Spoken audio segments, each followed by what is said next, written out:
राधे राधे दोस्तों and welcome back to my channel Purnima Keshav blog.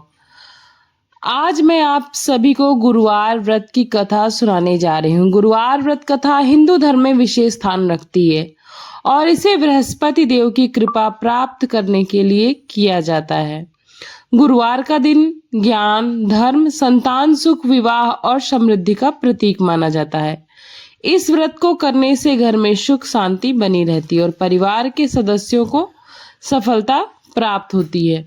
श्रद्धालु इस दिन पीले वस्त्र धारण कर सकते हैं, पीले रंग के भोजन का सेवन कर सकते हैं और कथा सुनकर बृहस्पति देव की आराधना कर सकते हैं। इस व्रत का पालन करने से जीवन में कठिनाइयां दूर होती हैं और आर्थिक स्थिति भी मजबूत होती है। जो व्यक्ति श्रद्धा और विश्वास के साथ गुरुवार का व्रत करता है उसे बृहस्पति देव का आशीर्वाद प्राप्त होता है। यह व्रत परिवार में सौहार्द बनाए रखता है और साधक को धर्म, ज्ञान एवं वैभव की ओर अग्रसर करता है।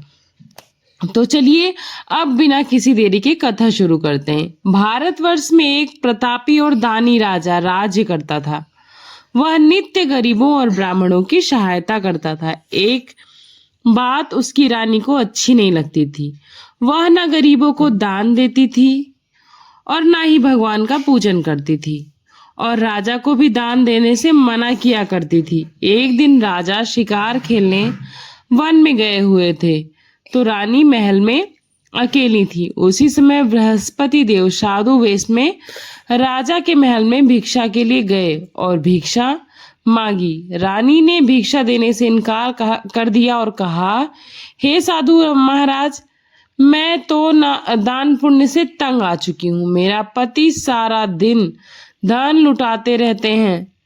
मेरी इच्छा है कि हमारा सारा धन नष्ट हो जाए, फिर न रहेगा बांस और ना बाजेगी बांसुरी। साधु ने कहा, देवी तुम तो बड़ी ही विचित्र हो। धन संतान तो सभी चाहते हैं, पुत्र और लक्ष्मी तो पापी के घर भी होने चाहिए। यदि तुम्हारे पास अधिक धन है तो भूखों को भोजन दो, प्यासों के लिए प्याऊ बनवाओ, मुसाफिरों के लिए धर्मशालाएं खुलवाओ। जो निर्धन और अपनी कुंवारी कन्याओं को विवाह नहीं करा सकते हैं उनका विवाह करा दो। ऐसे में और कई काम है जिनके करने से तुम्हारा यश लोक परलोक हर जगह फैलेगा। परंतु रानी पर उपदेश का कोई प्रभाव नहीं पड़ा। वह बोली, महाराज आप मुझे कुछ ना समझाएं। मैं ऐसा धन नहीं चाहती जो हर जगह बांटती फिरूं।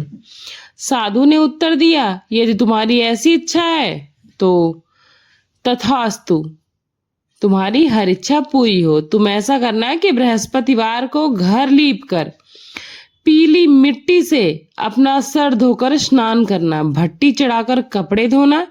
ऐसा करने से तुम्हारा सारा धन नष्ट हो जाएगा। इतना कहकर साधु महाराज वहां से आलोप हो गए। अब साधु के कहे अनुसार सारी बातों को पूरा करते हुए रानी ने न केवल 3 बृहस्पतिवार, वो भी पूरी तरह से पूरा नहीं हुआ था, ये सारा कार्य करना शुरू कर दिया और उनकी संपूर्ण धन संपत्ति धीरे धीरे नष्ट हो गई। भोजन के लिए भी पूरा राजा का परिवार तरसने लगा। तब एक दिन राजा ने रानी से बोला, हे रानी तुम यहीं रहो, मैं दूसरे देश को जाता हूँ, क्योंकि यहाँ पर तो सभी लोग मुझे जानते हैं, इसलिए मैं कोई छोटा कार्य भी नहीं कर सकता हूँ। ऐसा कहकर राजा परदेश चले गए। वहां पर जंगल से लकड़ी काट के लाते और शहर में बेचते। इस तरह हम अपना जीवन व्यतीत कर रहे थे। इधर राजा के परदेश जाते ही रानी और दासी दुखी रहने लगी। एक बार जब रानी और दासी को 7 दिन तक बिना भोजन के रहना पड़ा तो रानी ने अपनी दासी से कहा, हे दासी, पास ही के नगर में मेरी बहन रहती है, वो बहुत ही धनवान है, तू उसके पास जा और कुछ ले आ ताकि थोड़ी बहुत गुजर बसर हो जाए। दासी रानी की बहन के पास गई।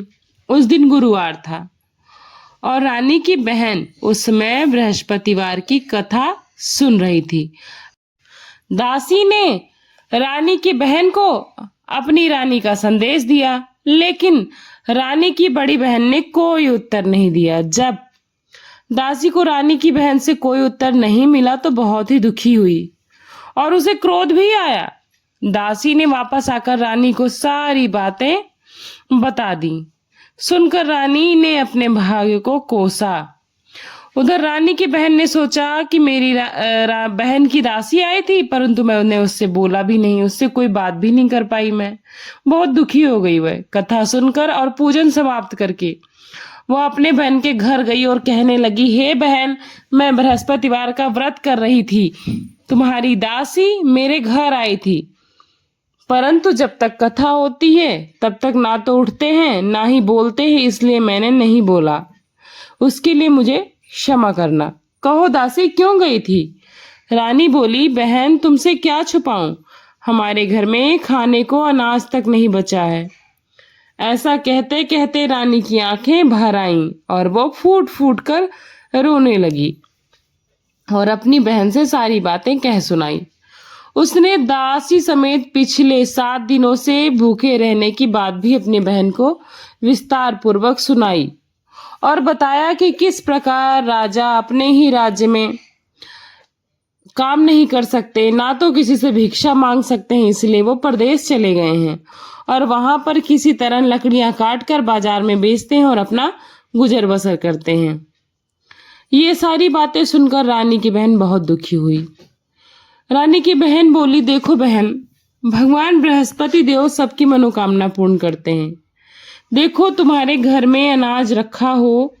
पहले तो रानी को विश्वास नहीं हुआ, पर बहन के आग्रह करने पर अपने दासी को अंदर भेजा तो उसे सचमुच अनाज से भरा हुआ एक घड़ा मिला और वो बिल्कुल हैरान हो गई। दासी रानी से कहने लगी, हे रानी, जब हमको भोजन नहीं मिलता है, हम एकदम निर्धन हो गए हैं, तो हमें भी ये व्रत करना चाहिए, क्योंकि जो आपकी बहन है वो बृहस्पति देव की भक्त है और उनके कहने मात्र से हमें इस अनाज की प्राप्ति हुई, तो इसका महत्व कितना होगा। इसलिए क्यों ना इनसे व्रत और कथा की विधि पूछ ली जाए और हम सभी मिलकर इस व्रत को करते हैं। तब रानी ने अपनी बहन से बृहस्पतिवार के व्रत के बारे में पूछा। उनकी बहन ने बताया कि बृहस्पतिवार के दिन व्रत में चने की दाल और मुनक्का से विष्णु भगवान का केले की जड़ में पूजन करें और दीपक जलाएं, व्रत कथा सुने और पीला भोजन ही करें। इससे बृहस्पति देव प्रसन्न होते हैं। व्रत और पूजन की पूरी विधि बताकर रानी की बहन अपने घर लौट गई। 7 दिन के बाद जब गुरुवार आया तो रानी और दासी ने व्रत रखा। घुड़साल में जाकर चना और गुड़ लेकर आई, फिर उससे केले की जड़ तथा विष्णु भगवान का पूजन किया। अब पीला भोजन कहाँ से आए, इस बात को लेकर दोनों बहुत दुखी थे। चूंकि उन्होंने व्रत रखा था, इसीलिए बृहस्पति देव ने उनसे प्रसन्न होकर एक साधारण व्यक्ति के रूप में 2 थालों में सुंदर पीला भोजन लाकर दासी को दे दिया। भोजन पाकर दासी बहुत ही हैरान हुई, लेकिन बहुत प्रसन्न हो गई। फिर रानी के साथ मिलकर दासी और रानी दोनों ने उस पीले भोजन को ग्रहण किया। इसके बाद वे सभी गुरुवार को विधि पूर्वक व्रत करती थी और पूजन करती थी और कथा का पठन या तो श्रवण करती थी। बृहस्पति भगवान की कृपा से उनके घर में फिर से धन संपत्ति आ गई, परंतु रानी फिर से पहले की तरह आलस्य करने लगी। दासी बोली, देखो रानी, तुम पहले भी इसी प्रकार आलस्य करती थी, तुम्हें धन रखने में बड़ा ही कष्ट होता था, इस कारण तुम्हारा सभी धन नष्ट हो गया था, और अब जब बृहस्पतिवार की कृपा से फिर से तुम्हें धन मिला है तो तुम फिर से आलस्य कर रही हो।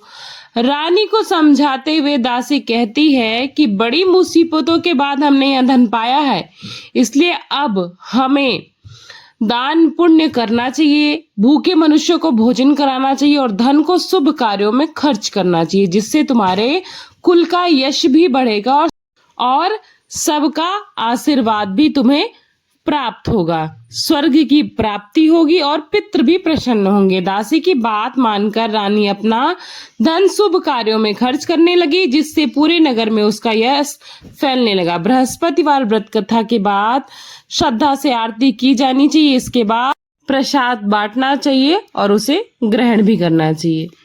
तो इस प्रकार ये रानी की कथा थी। बृहस्पति देव की कृपा उसको प्राप्त हुई, उसने अपना आलस्य त्यागा और बृहस्पति भगवान उस पर प्रसन्न हुए। इसी प्रकार आप सभी माता लक्ष्मी और बृहस्पति देव की कृपा चाहते हैं तो इसके व्रत को करिए और कथा का श्रवण अवश्य करिए। और बृहस्पति देव की बहुत ही प्रचलित कथाएं हैं जो कि आपको आगे की वीडियोस में मिलती रहेंगी। तो चैनल को सब्सक्राइब कर लीजिएगा, वीडियो को लाइक करिएगा, फ्रेंड्स एंड फैमिली के साथ शेयर करिएगा। वीडियो को यहीं पर समाप्त करती हूँ। Thanks for watching Purnima Keshav blog. Bye bye.